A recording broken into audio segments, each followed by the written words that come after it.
Start your day with It's the Business. Here's Phil Dobbie. Today, why the self-employed sector is hurting and why the government needs to do something about it. Today, perhaps. From our own research that we did with Starling Bank, we know that 1 in 4 self-employed people have taken out credit card debt, 1 in 7 have used personal overdraft to keep themselves afloat, and 27% have, and this is of self-employed people generally, have used all their savings in the last year. Andy Chamberlain from the Association of Independent Professionals and the Self-Employed joins me this morning to talk about what's needed in today's budget. Plus, George Osborne, he was special guest star at the House of Lords Economic Affairs Committee inquiry on quantitative easing yesterday. Where I worry is if we, in normal times, if you're using monetary policy, as sort of a major economic tool, or if you were to get in a situation where the bank was making decisions that I would argue were properly for the elected Chancellor of the Exchequer, then I think you're starting to get into a different sort of ball game. But is it a game that we should be playing? Now, look, if you think listening to the Economic Affairs Committee for 90 minutes doesn't sound very exciting, well, let me take you through it all in 9 minutes. And I'll ask the question they didn't ask. Are we 9/10 of the way to modern monetary theory? It's budget day. It's Wednesday, the 3rd of March, 2021. Good morning. And now, it's the business, making sense of it all with Phil Dobbie. Well, it has been a pretty leaky budget, really, hasn't it? Including the expectation that furloughing workers will continue till September. They're going to pay 80% of the wages until the end of June, 70% in July, 60% in August and September, and then that's it. So will we see, as that percentage drops, will we see the unemployed numbers rise? And what about the self-employed? We're going to talk about that today, but the front page of the Daily Express, which headlines Rishi's budget lifeline to help millions. Well, they say $7 billion has been set aside to extend the furlough scheme, and there will be a self-employed cash boost and a pledge to fire up the economy. The Daily Mirror, meanwhile, seems more concerned about the pubs. Budget plea for boozers. Pubs in last Chancellor saloon. Sunak warned he must give struggling landlords a lifeline. Do you think Rishi Sunak has ever been in a pub? I suspect not, but he's probably heard about them. He's probably seen photographs. Well, he's probably seen Boris in one. The FT front page is more focused on the budget and the city, with cuts to listing fees proposed, so London can grab more IPOs, and the hope of grabbing more SPACs from New York. We spoke about this yesterday. Those companies that don't actually make anything, they list on the stock exchange to raise cash, then they go off and buy a company. Would you want to put cash into something without actually knowing what it was going to be spent on? And who knows, maybe, if we do all of this, maybe we can at least partially make up for all the business the city has lost since we left Europe, since Brexit. But other than that, it really is the furlough extension on pretty much every newspaper page, front page this morning, except for the Daily Star. Balls is their headline, and the story of the couple who had the right numbers, which would have won them 182 million on Lotto. But that particular week, they decided not to play the Euro Millions, and so they didn't win anything. Big story. Couple who didn't enter the Euro Millions didn't win anything. That should really be the headline, shouldn't it? And Sturgeon on the brink. The Daily Mail reporting on devastating documents that could topple Nicola Sturgeon today, they reckon, and what it means for Britain. So what an interesting day it's going to be. We've got that and the budget. By the way, all the ins and outs of the budget tomorrow morning. Economist John Ashcroft will be joining me to go through all of that on tomorrow's programme. And yes, in about 10 minutes, we're going to talk to Andy Chamberlain from the Association of Independent Professionals. What does he want out of today's budget? We'll have a look at that. We're going to talk about the Economic Affairs Committee just now. Before that, I thought this was a bit curious. An email from BT yesterday afternoon landed in my inbox. Dear Phil, we want to let you know that from the 31st of March 2021, the price of some of your BT products and services will increase in line with the Consumer Price Index. Fair enough. The CPI rate of inflation, which is 0.06%, plus 3.9%. No explanation given whatsoever. You want a contract, we can charge you what the hell we like. And they wonder why they're unpopular. Anyway, I just needed to get that off my chest. Otherwise, I'd be angry. But now, Deep breath in, just suck it up and let them get away with it until my contract ends and I'll almost certainly move on. Modern monetary theory. Now, it says that government should spend as much as is needed to get employment back to full employment. Then the government can ease off spending. So being in deficit is actually a fairly normal way of governments operating. In fact, a government might always be slightly in deficit. Now, some people don't like this idea. Bill Gates, for example, has said it's crazy talk, paving the way to hyperinflation. The argument from him and others is that all this extra money that is created when the government overspends is likely to do just that, create hyperinflation. It's going to devalue the currency and push prices up. Except that's not really what's happening. The only places it is happening, like Venezuela, is in places where the economy was already trashed. There wasn't a viable sovereign currency. There was dependence on the US dollar. But here in the UK, for example, the 10 years to 2008, we saw the money supply treble, but prices over the entire period rose only about 9 or 10%, not per year, over the entire 10 years. Hardly hyperinflation. In fact, more a problem in the other direction. So it's very difficult to find anywhere now where you can compare the money supply or government overspending and inflation as being a result of it all. But in any case, are we getting modern monetary theory by stealth now? After all, the government is overspending its budget. It's issuing bonds. The central bank is buying up those bonds because they don't want too many bonds on the market to inflate interest rates. So they buy them. If the government wants more debt, then they buy more of those bonds. Doesn't that sound a bit like modern monetary theory? All they need is the target of modern monetary theory, which is to reduce joblessness. Well, that's certainly the aim of the government right now, isn't it? To get jobs back, to get consumption up and supply back to where it was. If that's the aim, and it's funded by overspending, and that overspending is being funded by the central bank, that's modern monetary theory, surely. And yet, modern monetary theory wasn't mentioned once during the Economic Affairs Committee at the House of Lords yesterday, but they were talking about it. The question, in fact, was, is the Bank of England, through all of this, still independent? Or is it just monetising the government's debt with no limits? And does that mean, is this time to question the roles and responsibilities of the Bank of England? Well, Alistair Darling, the former Chancellor, was there. We'll hear from him in a bit. But on the question of independence of the Bank of England, Dr. Mohammed El Arayan, the Chief Economic Advisor at Alliance, and he's President of Queen's College in Cambridge as well, he said, sure, the Bank of England is independent. Monetary policy is there to play a support role. So if you think of a car, the driver is fiscal policy at this stage, but the co-pilot is monetary policy. So it looks like they are being driven, it looks like monetary policy is being driven by fiscal policy, but in effect, they're both being driven by the needs of the economy. So all that QE, that 150 billion or whatever it was that the Bank of England spent or created, was all to do with stability and the control of inflation. Here's Rupert Harrison from BlackRock. Yes, I think it was driven by the bank's remit in terms of inflation, its remit in terms of financial stability. I think you've heard from other witnesses that QE has several functions. It has it says there's a sort of market maker of last resort function in very distressed financial markets. There is a function about supporting demand in the economy, and there is a function in terms of kind of supporting broader financial conditions in order to meet the inflation objective and broader macroeconomic objectives. And I think that was the reason for this. I also think that it is a strength of the UK system that the bank felt able to coordinate that announcement with the Treasury in terms of the timing.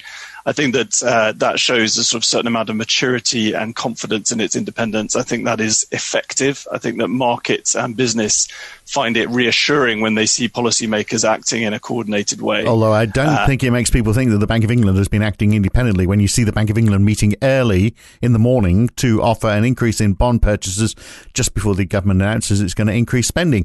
Does that add to the perception that the bank was simply monetising debt? I would have thought so, but of course that is what was needed, because as Mohammed El Arayan says, we need to ensure that we have sustained growth before we pull back on fiscal stimulus. I hope you're listening this morning, Rishi Sunak. We need to ensure everybody's got a job, for example. There are people suffering. They're suffering for no reason that they have control over. And there's a real risk of short-term problems that are reversible becoming embedded in the structure of the economy and becoming longer-term problems that are very difficult to reverse. You can think of short-term unemployment becoming long-term unemployment, and for the young, they risk becoming unemployable because every year the system produces more young people, and you as an employer are more likely to opt for someone coming straight out of school than someone who's been sitting at home for a few years.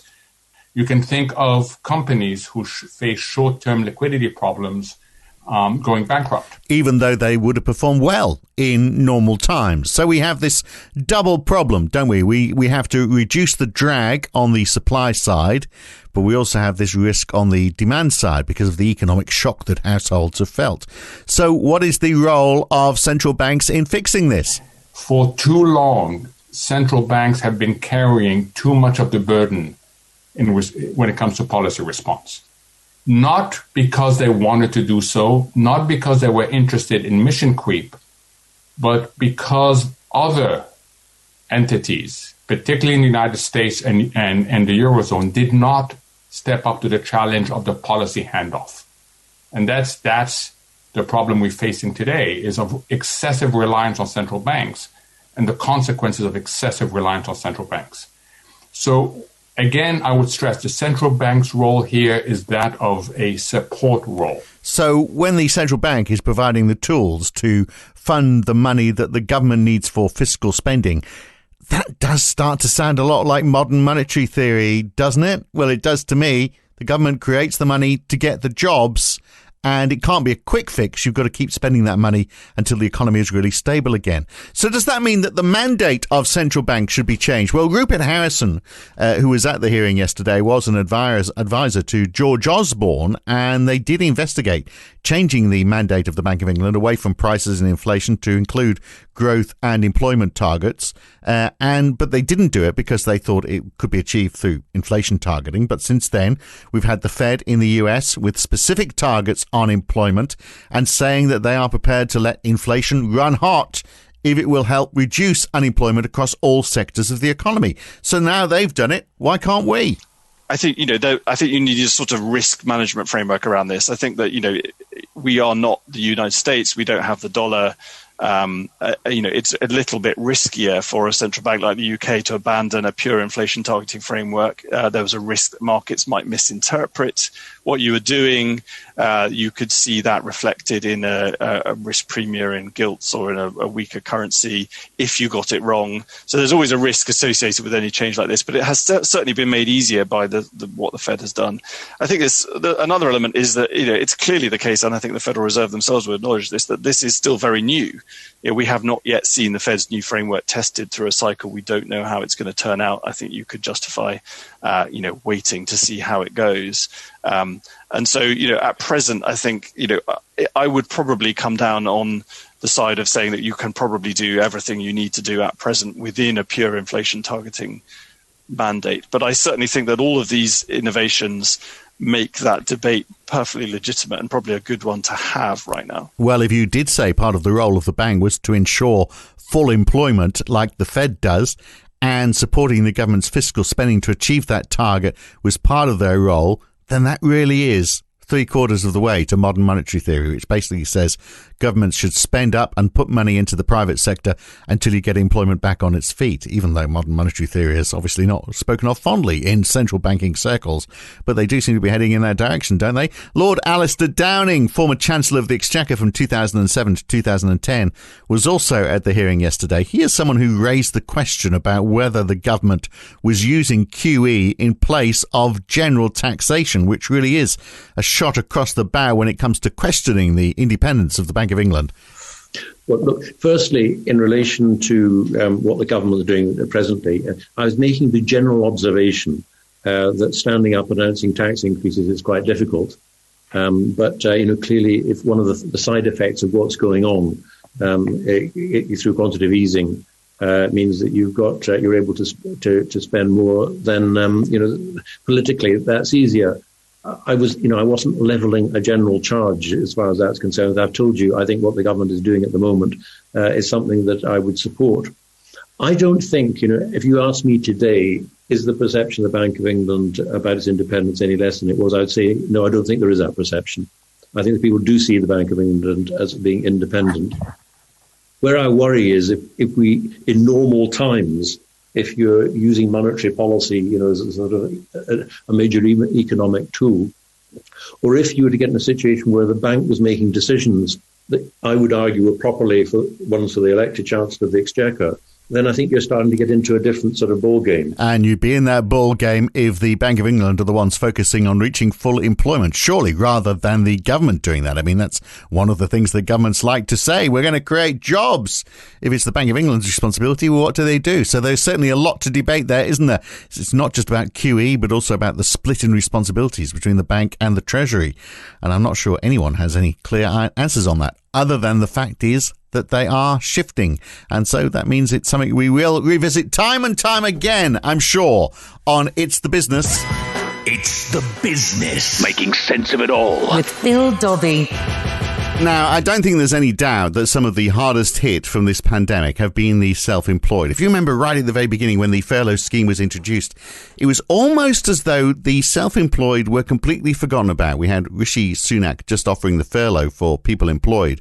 He did respond and provide some funding for those whose work couldn't continue during lockdowns, but many didn't qualify. They might have not been in business long enough, or perish the thought. They might have actually been too successful in previous years, so they didn't qualify on income grounds. Or they weren't sole traders. Maybe they ran companies and paid dividends to themselves as directors. They got nothing at all. And yet, they've still got mortgages to pay. They've still got children to feed. So what should be done for these people? Well, it is budget day. What will Rishi Sunak offer to these self-employed? We're told in the newspapers today that there will be an extension to the self-employed support scheme, but don't hold your breath to anything else. Worse is the question, what could he take away? Let's ask Andy Chamberlain, Director of Policy at IPSE, the Association of Independent Professionals and the Self-Employed. They are the representative body for self-employed freelancers, contractors, consultants and independent professionals. So actually, Andy, the hardest hit, I've already described it, are those self-employed who are running a limited company who pay themselves from dividends. They've actually been given no support, really, have they, through this whole thing? Hi, Phil. Thanks for having me on. Yes, so you've summarised it all quite neatly there. And talking about company directors specifically, so they have largely fallen outside of all of the schemes. They can't be put on furlough. Well, they can, but because they pay themselves in dividends, most of the money that they would get to make up that lost income won't come to them because the furlough scheme doesn't recognise dividend payments. They can't be included in the self-employment income support scheme either. This is the main scheme for self-employed people because they work through their own limited companies, so they're not sole traders, so they don't qualify for that. So what's the story has been for a lot of company directors that they have had an extremely tough year, and we've got lots of research that's done into sort of dropped incomes and also the mental health implications of all of that. So, and is it worse this time around for the second lockdown versus the first lockdown? Mentally as well as financially, are they struggling more this second time than they were the first time, or has it eased off a little bit? I sense there's more work around this second time because there's more companies operating, but perhaps you tell me something different. I think it depends on the nature of your business. So for some self-employed people, they've had a reasonably good year. They've kept in work all year. They're able to work from home. Perhaps they were already working from home, so that transition to working from home that many employees had to go through wasn't a problem for them. They kept their clients, and they happen to work in sectors that haven't been as impacted by the lockdown as others. But if you're a self-employed person who does home repairs or something, then that's much hard. You're basically prevented from going into your place of work. So it's where you've got face-to-face activity by and large, isn't it? It's So I think that the initial lockdown, there definitely was a clamouring for support there. That we ended up at IPSE, we started a campaign for something we were calling a temporary income protection fund, and we ended up with the self-employment income support scheme. So we were very grateful to get it, but as you've pointed out, it's not perfect. and lots of people didn't qualify. So what did those people do? Because it's hard to ask. I mean, lots of people have turned to loans, of course. It's hard, though, to go ask for a loan and say, well, actually, I need a loan really just to tide me over for my own personal finance rather than for my business. I mean, a lot of these loans seem to be geared towards what is your business going to do? How's this loan going to help your business grow? Whereas for the self-employed person, it's nothing about helping your business grow or your company to survive. As I was saying, it's about putting food on the table for the family. Exactly. Yeah, it's about putting food on the table. So, I mean, there has been an alarming rise in the number of benefit claimants, specifically universal credit, which for most people is the new all-encompassing benefit system.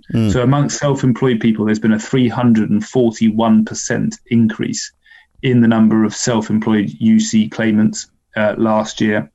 And that's down to a couple of things. One, more demand for it because the self-employed people have had a harder time and have had less income, but also because the government did do one helpful thing. They changed the way that works. There's a specific thing within universal credit called the minimum income floor. It's a little bit technical. I won't go into it, but essentially that was a barrier to self-employed people claiming universal credit. That's been suspended. Right. And it's been suspended now for about 9 months and is due to be coming back in fairly soon, unless we hear something else about that, among other things, at the budget. Right. So I'm sort of working for myself. I'm an independent contractor. I'm quite well paid, for example. This isn't me personally. I'm talking about putting myself in someone else's shoes. Maybe, for example, I'm a project manager and I get paid quite well for that, but there's no project work because the large companies that I used to work for put all these projects on hold, given all of the uncertainty. But I'm used to a certain amount of income. I've got a mortgage which is based on that level of income, and I'm all of a sudden told, well, you can go on universal credit. I mean, that's a big step down in income for me. I'm almost certainly not going to be able to afford to pay my mortgage if that's the situation. Yeah, that is exactly the situation that many people have found themselves in. And you mentioned loans. There are these things called bounce back loans. They're the sort of baby brother of the original coronavirus business interruption loans. These are government-backed loans, and the idea is that banks should freely lend you this money because the government's going to guarantee it. Well, that worked quite well in the early stages of it, but I don't have data on this, but anecdotally, it seems that it is now much harder to get for someone to get their hands on one of these bounce-back loans. And they are only loans. They will have to be repaid unless there is a change to that policy in the future. But currently, they have to be repaid over a 10-year period. And we're hearing at the budget that they might be removed and they might be replaced with something else, which is going to replace both the coronavirus business interruption loans, the CBILS, and the bounce back loans. But we'll have to wait and see what the details are around that. We just don't know yet. But it's got to be that sort of period of time, hasn't it? You are going to need, this is a year that we've been going through this. You will need 10 years to pay it back. I mean, the idea that you'll pay it back in a year and a couple of years means that you know, if things do bounce back, you've got to pay for 2 years out of one. That's not going to work. So there's got to be a long period of payback. It's got to be a very low interest period over that as well. Yeah, and it is pretty low interest, and there is a long period of time to pay it back. But it's still expected that many will default on those loans because lots of businesses will simply just go out of business, and then there's no, it is a loan which is given to a business, as you say. If that business ceases to exist, there's going to be default. So there's a bit of a question mark over what the government's going to do around the bounce back loans, and some groups have called for those to be written off and just essentially turned into grants. Now, we're not saying that because, for one thing, it would feel rather unfair on those people that were hesitant to take out one of those loans in the first place. Yeah. But those are the sorts of discussions which are going on, and reasonably serious-minded people having those kind of discussions. So there's obviously a big problem here and I think that probably touches the iceberg. I mean, from our own research that we did with Darling Bank, we know that 1 in 4 self-employed people have taken out credit card debt. 1 in 7 have used personal overdraft to keep themselves afloat, and 27% have, and this is of self-employed people generally, have used all their savings in the last year. So there's definitely a long-standing problem here with loans and debt. So as we come out of this, there's a question mark over what we're going to do about that. So the worst thing that could be done today, that Rishi Sunak could do today, is push ahead with his planned reforms to the IR35 rules, which, I mean, basically, if I've got this right, the idea is to try and equalise the position as to whether you're self-employed or whether you're working for a company, particularly equalising those national insurance contributions. So one of the few benefits you get if you are self-employed is that you can pay lower national insurance contributions. There's lots of other disadvantages, of course, like paid holiday and all those marvellous things you get if you work for someone. But I'm sort of hearing that those reforms are probably going to be put on the back burner for now. Let's hope so. Well, I hope so too, but I have to say, I'm not hearing that. No, right. I'm afraid to say, I think that those reforms are going to go ahead.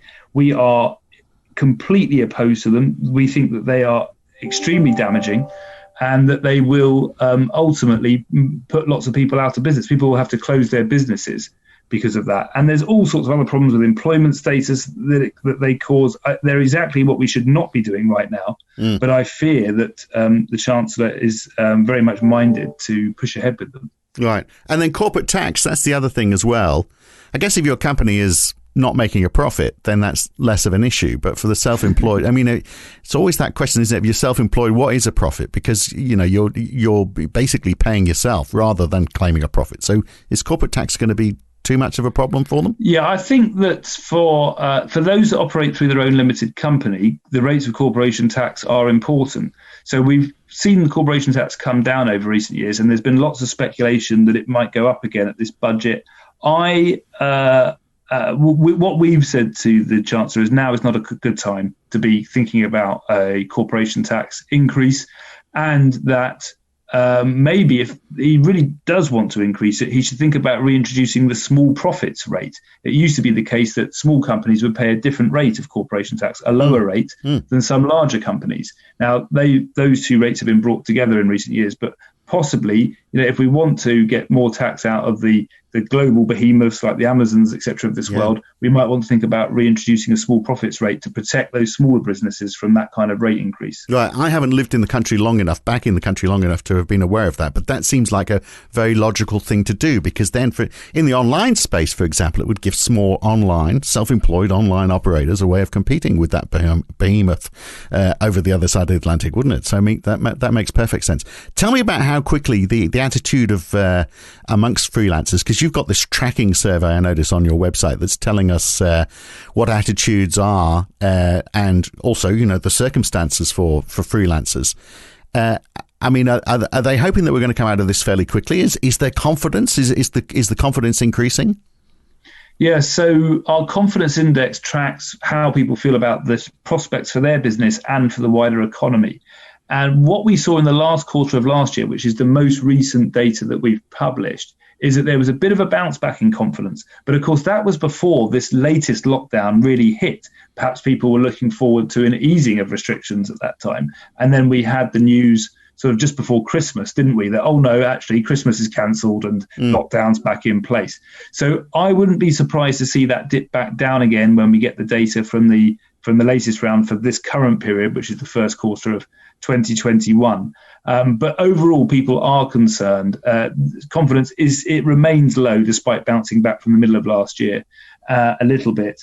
And most people are worried about the impact of government policy such as IR35 and also things like Brexit. On top of that, of course, the pandemic. Yeah, we haven't even mentioned Brexit. That would have been the main point of this conversation, probably, if we weren't in the midst of a pandemic. That's a whole other podcast. It is another one, isn't it? Yeah, many more, I suspect. But look, the other thing I picked out of your survey as well is people saying that it's a double whammy in a way. Not only are they working less hours in many cases, not everyone, of course, but also they're getting less per hour. The expectation is that people are going to get paid less. So less working hours, less pay per hour, a double whammy that people are facing. Yeah, so we saw that incomes returned to something like where they were at the beginning of last year in the last quarter. But as you say, people were working more hours in order to get that income. So good news in a way that work is out there, but it's not a buoyant and thriving market for self-employed and contractors at the moment. They're having to work hard for their crust at the moment.